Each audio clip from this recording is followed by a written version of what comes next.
안녕하세요. 아이팅 성형외과 김종규입니다. 저번 시간에 이제 D플레인, 듀얼 플레인이 뭔지에 대해서 알아봤고, 그럼 이제 D플레인 하다가 왜 이제 듀얼 플레인이라는 수법을 굳이 만들었나에 대해서 한번 알아보도록 하겠습니다. 일단 제 얼굴을 좀 클로즈업해서 한번 볼게요. 어떤 게 좀 더 악광대 쪽이 잘 올라가는지 한번 보십시오. 이거 1번, 2번. 이것 때문에 듀얼 플레인이 나왔다고 생각하시면 됩니다. 안면 거상술이 발달하면서 하안면 쪽은 되게 잘 당겨지거든요. 방향이 뭐 45도든 약간 위든. 근데 이제 결국에는 우리가 리프팅을 흉터 안 보이게 하기 위해서 뒤쪽에서 절개를 하잖아요. 악광대가 거리가 멀죠. 힘이 전달되는 방향이 계속 이렇게 누울 수밖에 없는 거죠. 45도 비슷하게 비스듬하게 당겨지는 효과가 날 수밖에 없습니다. 이게 당겼을 때는 효과가 좋은데 탄력이 있는 조직이기 때문에 아무리 강하게 당겨도 처음에 효과는 괜찮지만 시간이 좀 지나면 이렇게 다시 약간 좀 늘어납니다. 효과가 떨어지는 거죠. 의사들이 어떻게 하면 요거를 좀 더 잘 당길까 궁리하다가 얘 가깝게 앞으로 가서 이제 스마스를 당기기 시작한 거죠. 방향성이 이렇게 옆으로 하는 것보다는 위로 당기는 게 처짐을 해결한다는 면에서는 맞는 수술법이기 때문에 듀얼 플레인이 만들어진 겁니다. 근데 사실 이제 이렇게 얘기만 들어서 이게 무슨 말인가 하실 거기 때문에 교보제를 준비해서 설명을 해드리겠습니다. 먼저 D플레인 페이스리프트는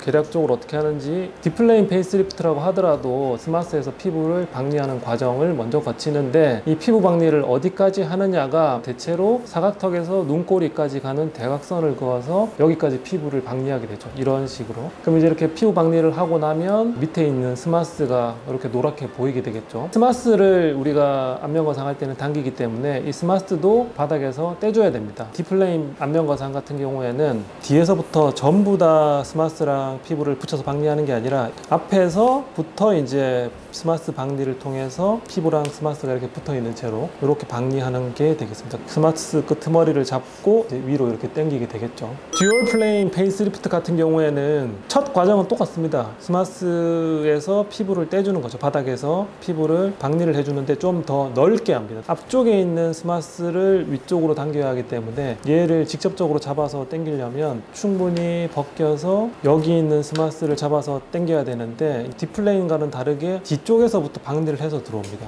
스마스를 따로 떼는 거죠. 이렇게 이게 두 개를 만드는 겁니다. 이렇게 스마스는 수직으로 리프팅을 하고 피부는 수평에 가깝게 당겨준다고. 당기는 방향을 피부하고 스마스를 다르게 한다. 요거를 듀얼 플레인이라고 생각하시면 됩니다. 그래서 이제 이 두 가지 수술을 비교해보면 피부를 박리하는 거는 똑같지만 범위가 약간 다릅니다. D플레인은 조금 좁고 듀얼 플레인은 좀 더 넓은 박리가 이루어지게 됩니다. D플레인도 피부 박리, 스마스 박리를 해서 앞쪽까지 충분히 박리가 가능하고, 듀얼 플레인도 마찬가지로 피부 박리, 스마스 박리를 통해서 앞쪽까지 충분히 박리가 가능한데, 이 박리 후에 스마스를 어떻게 당기느냐가 조금 차이가 있는 겁니다. 스마스를 보통 당길 때 뭐 수직으로 당기냐 45도로 당기냐 이거 가지고 무슨 의미가 있냐면, 이 악광대 쪽에만 그 수직 리프팅이 좀 의미 있는 말이라 볼 수 있거든요. 이런 아래쪽 같은 경우에는 수직으로 당기나 45도로 당기나 거의 비슷비슷합니다. 여기 같은 경우에는 아까 보여드린 것처럼 우리가 결국 당기려고 하면 스마스를 잡아야 되거든요. 근데 스마스 잡을 수 있는 게 좀 뒤쪽이지 않습니까? 여기를 당긴다고 할 때 이 뒤쪽에 있는 스마스를 잡고 아무리 당긴다고 해도, 심지어 여기서 수직으로 당긴다고 해도 얘의 입장에서는 약간 사선으로 힘이 걸릴 수밖에 없어요.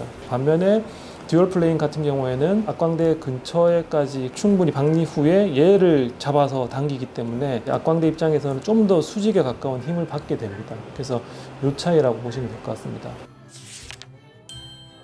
보신 것처럼 D플레인하고 듀얼 플레인은 사실상 스마스 박리는 거의 똑같다고 보시면 됩니다. 근데 이제 피부 박리를 얼마만큼 하느냐. 근데 이제 사람들이 많이 하는 오해가 D플레인은 피부랑 스마스를 아예 떼지 않는다고 생각하시는데 그게 전혀 아닙니다. 절개를 하고 어느 정도까지는 반드시 피부 박리가 이루어져야 됩니다. D플레인도. 만약에 D플레인을 박리를 조금 넓게 하고 듀얼 플레인을 박리를 약간 적게 한다 그러면 약간 애매할 수도 있거든요. 아주 무 자르듯이 경계선을 나누기가 좀 애매해요. 실제로는 D플레인, 듀얼 플레인, 그 중간 어딘가의 수술 뭐 이런 식이라고 설명드릴 수도 있습니다. 그래서 오늘은 D플레인에서 듀얼 플레인이 나오게 된 이유, 계기에 대해서 알아봤고, 제 나름대로는 쉽게 설명하려고 열심히 영상을 찍어봤습니다. 다음 시간에는 또 다른 주제로 찾아뵙도록 하겠습니다.